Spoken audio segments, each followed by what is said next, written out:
That's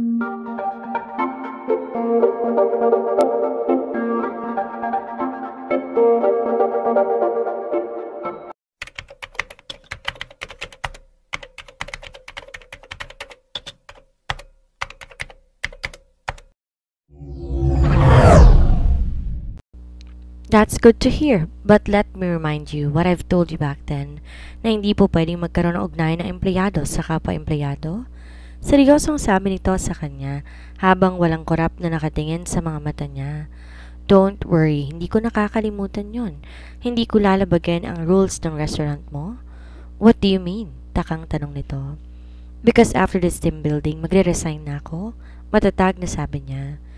Ganyan mo ba kagustong lalaki yon para mag-resign ka? Sa bagay, I already forgot that when it comes to men, masyado kang desperada na makuha mo ang atensyon nila. Mabilis na nakalapit siya rito at malakas itong nasampal. How dare you? Galit na sabi niya. Bakit? Nagagalit kang mapagtantong katotohanan? That you are so desperate in someone's attention, kaya kahit alam mong ayaw na sa'yo, ipipilit mo pa rin ang sarili mo. Ines na sabi nito. Maybe you're right. Pinagsisihan kong sinayang kong halos buong buhay ko sa isang lalaking tulad mo, but maybe now, I don't need to beg for someone's attention because Brian already likes me. Really? Magustuhan ka pa kaya niya kapag nalaman niya nang you've already lost your virginity to me? Ngisi nito sa kanya.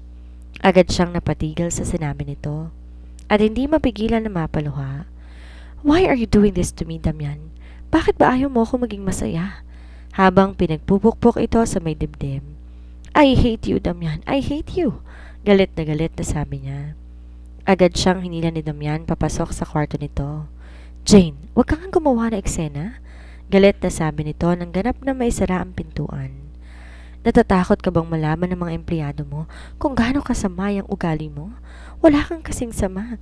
Hindi mo naman ako gusto, diba? Why do you need to hurt my feelings?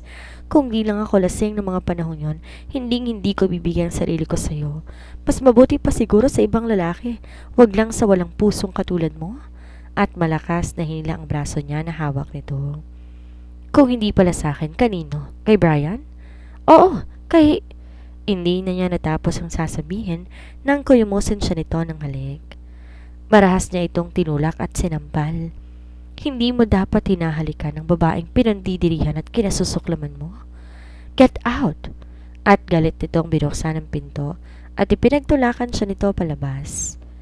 Matagal muna siyang tulala pagkatapos inayos niyang sarili at dahan-dahang pumasok sa loob ng kwarto nila. Mabuti na lamang tulog na si Bianca.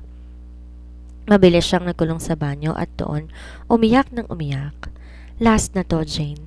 Hinding-hindi mo naiiyakan ng lalaking yon. Hindi siya karapat-dapat sa mga luha mo. Kinabukasan, maagang nagsimula ang mga activities nila. Yun na ang huling activities nila pagkatapos bukas uuwi na sila.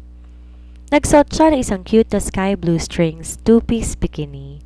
Kita niyang manghang tingin ng mga kasamahan niya sa kanya. Jane, wala ka bang cover-up? Biglang tanong sa kanya ni Brian. Napakunot noo siya sa tanong nito. Don't get offended, okay? You are too sexy. Halos lumuwa na kasi ang tingin nilang lahat sa'yo. Kamot ulong sabi ni Brian. Agad siyang napangiti. Ang sweet naman ito. Don't worry, I have. Sandali lang, kukunin ko sa may kwarto. At mabilis siyang pumunta ng kwarto nang makasalubong niya si Damian. Are all activities done? Seryosong tanong nito sa kanya nang akmang lalampasan na niya ito. Yes. At mabilis na sanang aalis nang hawakan itong isang braso niya. I'm not yet done talking. I'm still your boss. Wag na wag mo kung basta-basta nilang tatalikuran.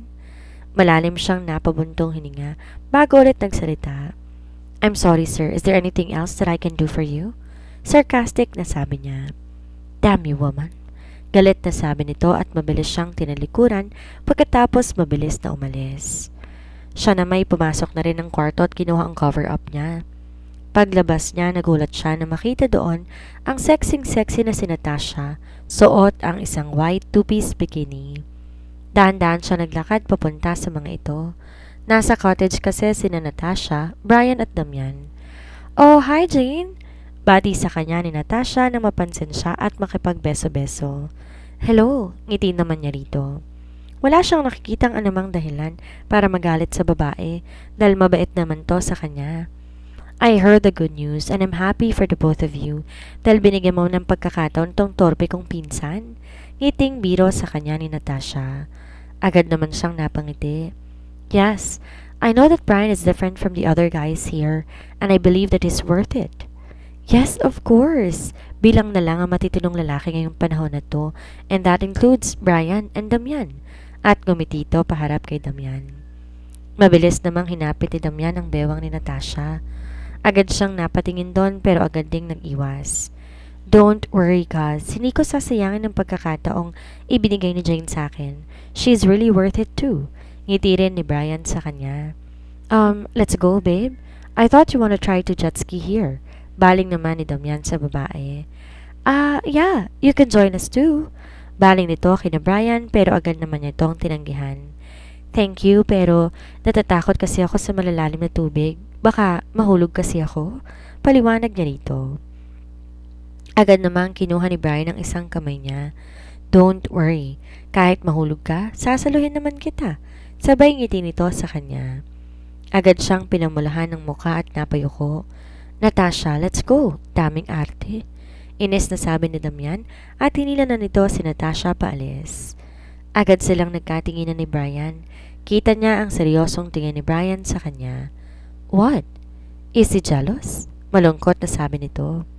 Agad siyang natawa sa tanong nito. Ano ka ba, Bri? That's impossible. Walang gusto sa akin si Damian at hindi siya magkakagusto sa akin kahit anong mangyari, no? Mabait ang ngiti niya rito. Tumango naman ito pero ramdam niya na hindi to satisfied sa sagot niya. Bakit naman magsiselo si Damian? Habang busy sa pag-jetski sina Damian at Natasha, busy naman silang dalawa ni Bri sa pagsaswimming sa may pool. Tinuturuan siya nito ng iba't ibang klase ng swimming techniques. Swimmer pala ito nung high school. Kinagabihan gumawa sila ng bonfire at nagluto ng mga ihaw-hihaw habang may nagkakantahan, inuman at kwentuhan. Nakaupo siya nang biglang patungan ni Brian ng jacket ang balikat niya. It's getting colder here.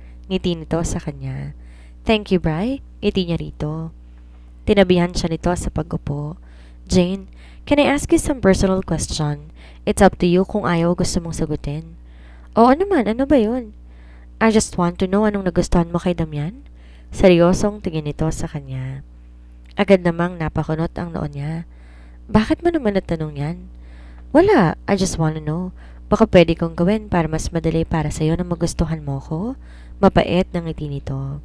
Bri, at tinawakan niya ang isang kamay nito. You don't need to be like him.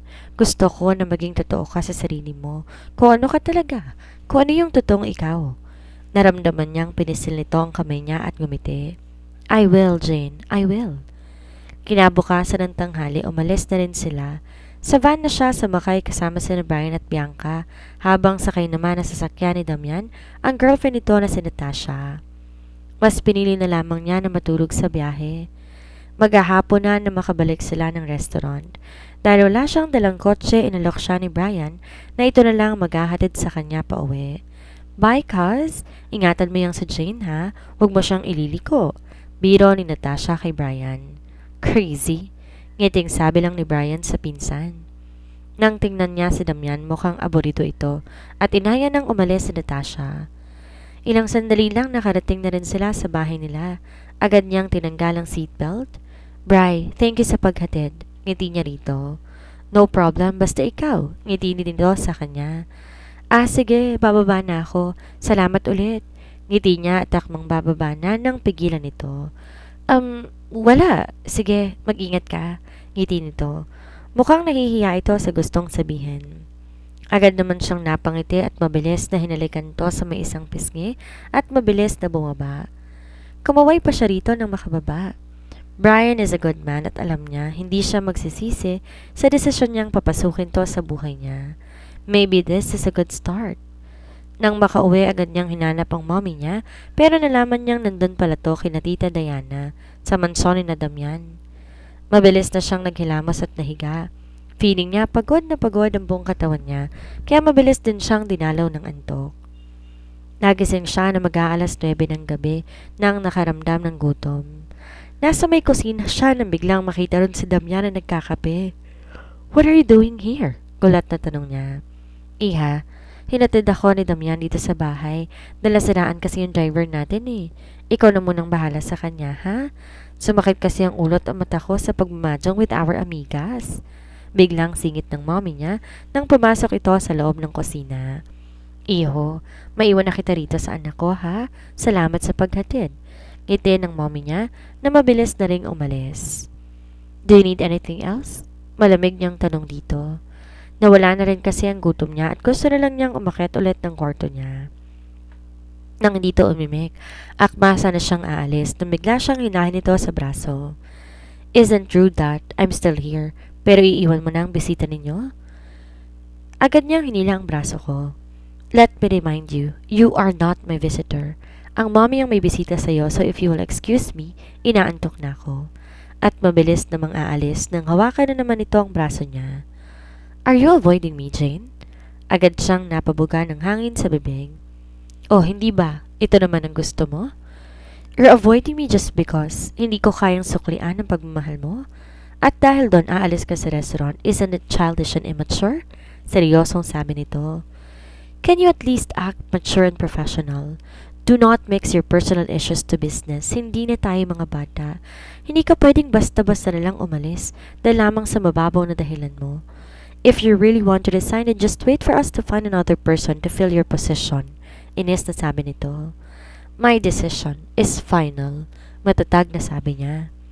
"Hindi ba ikaw ang nagpilit na pumasok sa restaurant kahit na ayaw ko? I told you before, hindi ba, na dapat kaya mong panindigan niyang pinasok mo. Bakit di mo na lang ako diretsohin, ha, Damian, na ayaw mo akong umalis sa restaurant?" Agad naman itong napangisi sa kanya. "Ikaw, who do you think you are? You are nothing. What I am just saying is be responsible with your actions at di lahat ng gusto mo makukuha mo. Tapos ka na ba? Pwede na akong umakyat sa taas at magpahinga? Kung wala ka nang sasabihin, pwede ka nang makaalis. Alam mo na siguro yung daan palabas." Inis na sabi niya at mabilis itong iniwan sa may kusina. Kinabukasan, maaga siyang nagpunta ng restaurant. Formal siyang magpapasa ng resignation letter. Baka sabihin na naman ito napaka-immature at responsable niya. "Jane," ngiting bati sa kanya ni Bianca. "Hi Bianca, si Damian nandito ba?" Agad naman tong tumango. "Oo, kakarating lang niya." "Sigurado ka na ba talaga? Hindi na ba talaga magbabagong isip mo?" Agad siyang umiling at kumiti. "Buo na ang desisyon ko, pero wag kang mag-alala. Dadalaw-dalaw pa rin ako dito sa may resto. Mamimiss ko kayo eh." "Aasahan namin yan." Ngiti nito at nagpaalam na siya ditong pupuntahan na si Damian. Kumatok lamang siya at mabilis na pumasok. "Good morning." Seryosong sabi niya at inabot ang papel dito. Tiningnan siya ni Damian at hindi yun kinuha. "If that's a resignation letter, I won't accept that." At tinuloy na ang pinipirmahan. "Accept it or not, I don't care. Buo na ang desisyon ko at aalis na ako dito." "Can you please be more considerate kahit minsan lang? Mag-isa lang si Bianca and then this store is 24 hours. Hindi ka basta-basta na lang makakaalis. Hintayin mo munang may makuha akong kapalit mo." Inis na sabi nito. "Oh, magaling ka, diba? You have a huge connection in this kind of industry kaya alam ko, mabilis lang para sa'yo na makahanap ng kapalit ko." At mabilis binaba ang papel sa may table nito. "May pinirmahan kang kontrata, remember? I am much willing to pay all the damages. Ipadala mo na lang sa bahay kung magkano." At mabilis na siyang lumabas ng opisina nito. Mabilis siyang naglakad sa may parking lot at sumakay ng kotse niya. Matagal na siyang nakaupo doon pero di pa rin siya umaalis. Mapait siyang napangiti at ramdam na nanunubig ang mga mata niya. Ito na nga bang talagang simula ng paglimot niya kay Damian? Mabilis niyang pinunasan ng mga luhang nahuhulog sa pisngi niya. "Goodbye, Damian. Thank you for all the heartache you've caused me. Even if it takes more than 15 years for me to realize that you will never ever like me. At may natutunan pa rin ako na kahit anong gawin mo, kahit anong effort mo kung di ka talaga gusto ng isang tao, hindi ka niya mapapansin. Mula sa araw na to, dito sa lugar na to, iniiwan ko na lahat ng buong pagmamahal ko para sa'yo. Handa na akong tanggapin na hindi ka magiging akin. Suko na ako." At pabilis na pinaharurot ang sasakyan paalis. It is time for her to give her full attention to Brian, ang taong handang pahalagahan at mahalin siya ng totoo at buong puso. Sinabihan ka na namin dati, hindi ba, girl? Natigilan mo na yung kabaliwan mo kay Papa D? Ayan, sawi ka tuloy. Sabi ni Cherry sa kanya, isa sa mga kaibigan niya. Nandito sila sa club at umiinom. Kanina pa siya sinasabihan ng mga to at di na siya tinigilan sermonan. Girls, pwede ba? I'm okay. And besides, sa susunod, sisiguraduhin ko sa inyo, may boyfriend na ako. Ngiti niya sa mga ito. Nako, sure ka na ba dyan? Baka naman makita mo lang si Damian, mahulog na naman yung panty mo. Irap naman ni Kelly. Speaking of Damian, halos isang buwan na simula na mag-resign siya at aaminin niya. May mga araw na namimiss niya ito, pero agad niya rin itong sinasantabi. Lalo na dahil formal lang na niligaw sa kanya si Brian. Personal kasi itong pumupunta sa bahay nila at nagpakilala sa mommy niya. That will never happen. Nakapag-move on na ako sa kanya, no? Oh, is that Damian? Baling ni Kelly at napatingin sa may bar counter. Agad siyang napatingin dito at nakita tong nakikipag-usap kasama na isang kaibigan nito. Oh, akala ko ba nakapag-move on ka na, girl? Ba't ang bilis ng mata mo? Tawa ni Cherry. Of course not. Sa iba ako nakatingin. Kaila niya. Really? Sige nga. Maniniwala na lang kaming nakapag-move on ka na if you will kiss him torridly right now. Hamon pa nito. What? Are you crazy? I don't do PDAs. Come on, Sherry. That's so embarrassing. Mariing tanggi niya. So, that only means that you still head over heels with him. Ngisi pa nito at nagtawanan ng mga kaibigan niya. Agad siyang pumunta sa lapit dito. Umupo sa stool na katabi nito. Nang mapalingon to sa kanya. Oh, ikaw pala to, Damian. Long time no see. Medyo may tama na siya ng alak sa katawan. Nawala na ang hiya niya rin sa katawan. Pero hindi siya nito pinansin at nagtuloy-tuloy lang sa pagsimsim ng alak. Umalis na kasi ang kaibigan nito. Nakausap nito dito kanina. Kamusta ka na? Yung restaurant, kamusta na? Sinabihan ka. Ngiti niya rito. Pero again, hindi siya nito pinapansin. Hello, may kausap ba ako? Gigil na sabi niya. Ang ingay mo. I wanna be alone. Can you please go? Baling nito habang magkasalubong ang mga kilay. Kita niya ang lungkot sa mata nito. May problema ba? Otomatiko siyang napahawak sa pisngi nito. Are you okay? May problema ba, Damian? Bullshit! At mabilis tinanggal ang kamay niya sa pisngi nito. Tumayo at naglakad palabas. Mukhang lasing na rin to base sa nakikita niya. Mabilis niya itong sinundan. Damian! Tawag niya rito pero hindi pa rin siya pinapansin. Patuloy pa rin siya sa paglalakad. Damian, where are you going? You're drunk, hindi ka pwedeng mag-drive? Sigaw niya rito. Pwede ba, Jane? Hindi ka ba nakakaintindi? I said, leave me alone. Damn! Galit na sabi nito. Bakit parang ang laki ng problema mo? Mabilis tong sumakay sa kotse. Mabilis din siyang sumakay sa front seat. What are you doing, woman? Bumaba ka. No, hindi ka pwede mag-drive ng ganyan. Baka kung ano pang mangyari sa'yo. Ayaw mong bumaba? Okay. At mabilis itong pinaandar ang sasakyan. Kulang na lang tawag niya lahat ng santo habang nagmamaneho to. Damian, slow down, please. Muntik silang mabangga na isang truck. Buti na lang mabilis tong nakaiwas. Ano? Bababa ka ba o hindi? No. Hindi kita iiwan. Tell me, ano ba talagang nangyayari sa'yo? That's not your problem anymore. At bumaba ito nang ihinto ang sasakyan sa harap ng kondo niya. What do you want, Jane? Leave me alone. Gusto kong mapag-isa. Naramdaman ni Jane na may problema nga ito.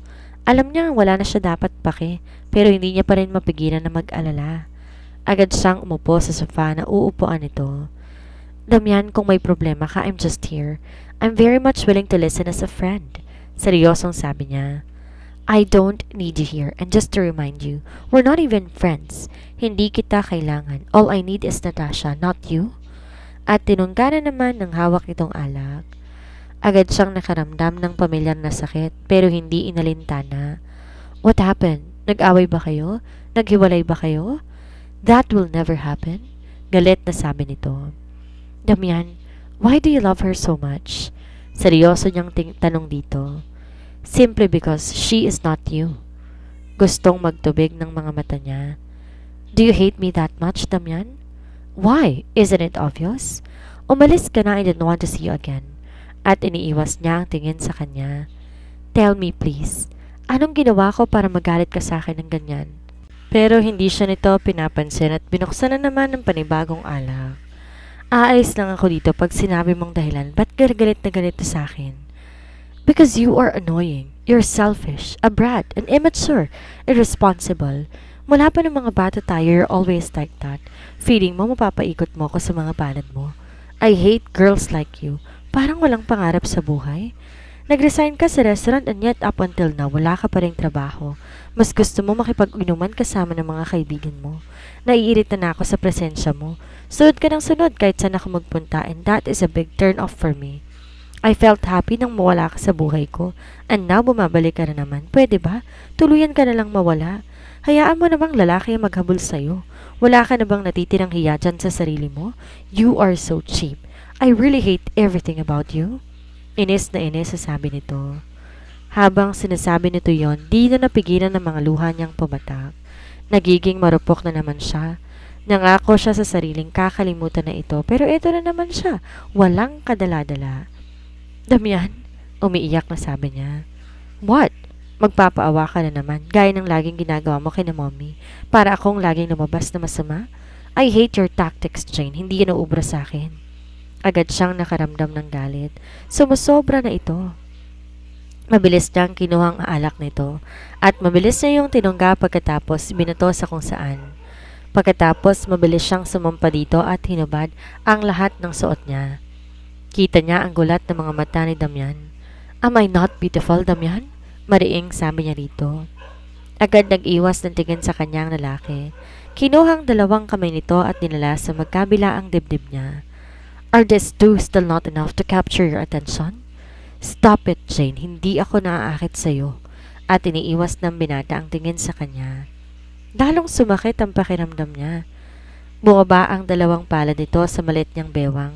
Pilit siyang pinabababa mula sa pagkakapatong dito. No! Look at me! Wala ba akong kahit na konting epekto man lang sa'yo? Malungkot na tanong niya. Nang dito nagsalita, mabilis na naman tong hinalikan. Desperada na akong desperada pero hanggang ngayon mahal pa rin niya ito. Bumaba ang halik niya sa leeg nito at pilit tinatanggal ang shirt na suot nito nang mabilis siya nitong ilayo. What are you doing, Jane? Ba't ka ba nagpapakababa ng ganyan? Tinitigan niya to ng matagal, dahan-dahang umalis sa pagkakapatong dito. I'm sorry. Nakalimutan ko. You will never ever like me nga pala. I'm cheap and desperate. Nakalimutan ko lang magtira para sa sarili ko. Don't worry, Damian. Last na talaga to. Hindi na ako magpapakita sa'yo kahit kailan. Makakaasa ka. Tutuparin ko ng salita ko sa pagkakataong to. At isa-isang pinulot ang mga damit na hinubad niya. Pero bago pa niya mapulot ang huling damit, mabilis siya nitong hinila pahiga sa sofa, kinubabawan at sabik na hinalikan. You want this, right?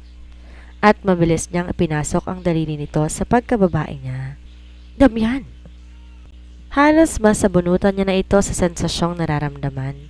Halos mapasigaw siya nang maramdaman ang sukdulan. Agad siyang nakaramdam ng panglalambot. Halos mabaliw siya sa mga ipinaranas nito. Damian, it feels so good. I love you, Natasha. At naramdaman din niya ang pagsabog nito sa sinapupunan niya. Ang kaninang sarap na palitan ng puot at sakit. Mabilis siyang tinulak nito. Dahilan para mapahiga siya at kasabay nun ang pagpatak ng luha niya at pagod na pagod siyang napapikit. Nagising siya sa ingay na parang may nagtatalo. Halos manlaki ang mata niya na makita si Natasha at Damian na magkausap. Jane? Gulat na sabi nito nang mapansin siya. Naging mabalasik ang mukha nito. So she is the reason kung bakit di mo ako sinundan sa Thailand at kung bakit ayaw mo akong papasukin sa kwarto? No babe, let me explain please. It's just a mistake, we're drunk. Nang malakas tong sampalin ni Natasha. How could you do this to me, Brian? I didn't know that you are a slut. At takmang sasabunutan siya nang hawakan to ni Damian. Babe, please, listen to me. I love you so much. I don't want to see your face ever again. Sigaw nito kay Damian. And you? Bali nito sa kanya. Wag na wag kang magpapakita sa amin ng pinsan ko. Maliwanag? Magsama kayong dalawa, mga hayop. At mabilis tinulak si Damian at lumabas. Napaupo siyang umiiyak. Ano ba ang nangyayari? Bakit umabot sa ganito? Ito ang gusto mo, di ba? Ang tuluyan kaming magkasira ni Natasha. Galit na sigaw ni Damian. No, please, hindi ko alam. Hindi ko... Damn, Jane. Magsisinungaling ka pa rin? Iniwan na ako ni Natasha and this is all because of you. Sigaw nito. Kakausapin ko si Natasha. Mag-i-explain ako sa kanya. Pwede ba wag ka nang makialam? Punong-puno na ako sa'yo, Jane eh. Magbihis ka na't umalis. I don't want to see your face ever again. Kinasusuklaman kita. At mabilis itong lumabas ng kondo. Ang hula niya, susundan nito si Natasha. Tama, kasalanan niyang lahat ng to. Nagpadala na naman siya sa damdamin niya, hindi na natuto. Ilang linggo rin siyang nagkulong sa bahay at hindi lumalabas. Nagtataka man ang mommy niya, hindi siya nito kinulit. Maging si Brian, hindi niya hinarap nung nagpunta ito dito sa bahay nila. Alas 7 yun ng umaga nang maisipan niyang bumaba dahil nakaramdam na matinding gutom. Agad niyang binuksan ng ref at nang magkita ng chocolate ice cream, bigla siyang natakam. Agad niya itong nilantakan, halos maubos niya ito. Good morning, anak. Nabitin ang sasabihin ng mommy niya nang makita nito ang kinakain niya. Why me? Takang tanong niya. My gosh, Jane. It's still early in the morning but ice cream ka agad yung kinakain mo. Napakunot ang noon niya. What's wrong? May oras ba dapat ng tamang pagkain sa ice cream?